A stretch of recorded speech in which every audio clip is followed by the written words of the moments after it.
দেশ ও বিশ্বের সর্বশেষ আলোচিত সব আন্তর্জাতিক খবর নিয়ে হাজির হয়েছি আমি সৈয়দা নাজমা। শুরুতে দেখে নিন নীল সাগর গ্রুপ নিবেদিত আজকের প্রধান শিরোনাম। ইউক্রেনে ৫ লাখ সৈন্য পাঠানোর প্রস্তুতি রাশিয়ার, চালাতে পারে পারমাণবিক হামলা। কলম্বিয়ার শক্তিশালী ভূমিকম্পে নিহত ১৩২, জরুরি অবস্থা জারি। ট্রাম্প প্রশাসনের কড়াকড়ি, যুক্তরাষ্ট্রে বাতিল ১,৭৫,০০০ ভিসা। ইরানের হামলার ভয়ে গোপন খাবারের ট্রাকে পরে ছোট উড়োজাহাজে তুরস্ক ছেড়েছিলেন ট্রাম্প।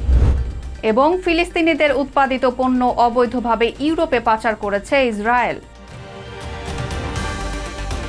এবারে থাকছে বিস্তারিত।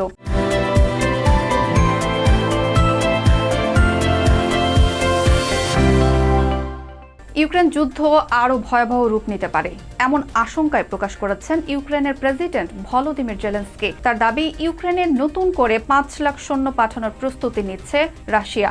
আগামী ২১ সেপ্টেম্বর দুমা নির্বাচনের পর গোপনে সেনা সংগ্রহ শুরু হতে পারে বলেও দাবি করেন তিনি।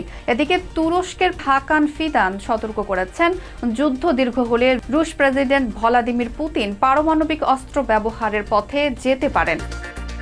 কলম্বিয়ার শক্তিশালী ভূমিকম্পে নিহতের সংখ্যা বেড়ে ১৩২ জনে দাঁড়িয়েছে। আহত হয়েছেন ৪৮০ জনের বেশি। ধসে পড়া ভবনের নিচে আরও অনেকে আটকে থাকতে পারেন বলে আশঙ্কা করা হচ্ছে। ফলে হতাহতের সংখ্যা আরও বাড়তে পারে।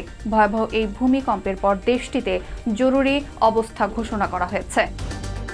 যুক্তরাষ্ট্রের ট্রাম্প প্রশাসনের কঠোর অভিবাসন নীতির মধ্যে এখন পর্যন্ত ১,৭৫,০০০-এর বেশি ভিসা বাতিল হয়েছে। অপরাধ, ভিসার শর্ত লঙ্ঘন, জালিয়াতি ও জাতীয় নিরাপত্তার ঝুঁকিকে কারণ হিসেবে দেখিয়েছে পররাষ্ট্র দপ্তর।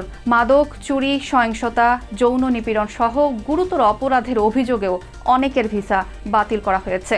একই সঙ্গে ভিসা আবেদনকারীদের সামাজিক যোগাযোগ মাধ্যম যাচাইও জোরদার করা হয়েছে। প্রশাসনের ভাষ্য, যুক্তরাষ্ট্রের ভিসা অধিকার নয়, এটি একটি সুযোগ। অন্যদিকে মানবাধিকার কর্মীরা বলেছেন, অতিরিক্ত নজরদারি মতপ্রকাশের স্বাধীনতার জন্য উদ্বেগ তৈরি করতে পারে।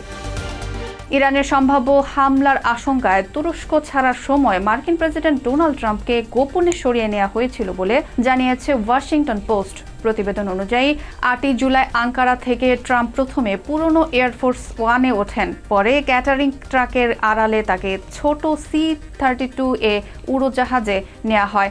ওই উড়োজাহাজেই তিনি যুক্তরাজ্যে যান। নিরাপত্তার কারণে এয়ারফোর্স ওয়ানে থাকা সাংবাদিকদের জানালার পর্দা নামিয়ে রাখতে বলা হয়েছিল।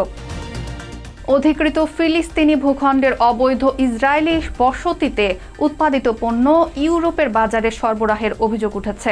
গ্লোবাল ইকো লিটিগেশন সেন্টারের এক প্রতিবেদনে বলা হয়েছে, পণ্যের প্রকৃত উৎস গোপন করে এসব চালান পাঠানো হচ্ছে। ২০১৭ থেকে ২০২৬ সালের ফেব্রুয়ারি পর্যন্ত প্রায় ৬,০০০ কৃষি পণ্য চালান বিশ্লেষণ করে এমন তথ্য পাওয়া গেছে। প্রতিবেদনে খেজুর, সাইট্রাস ফল, শাকসবজি ও ভেষজ পণ্যের কথা উল্লেখ করা হয়েছে।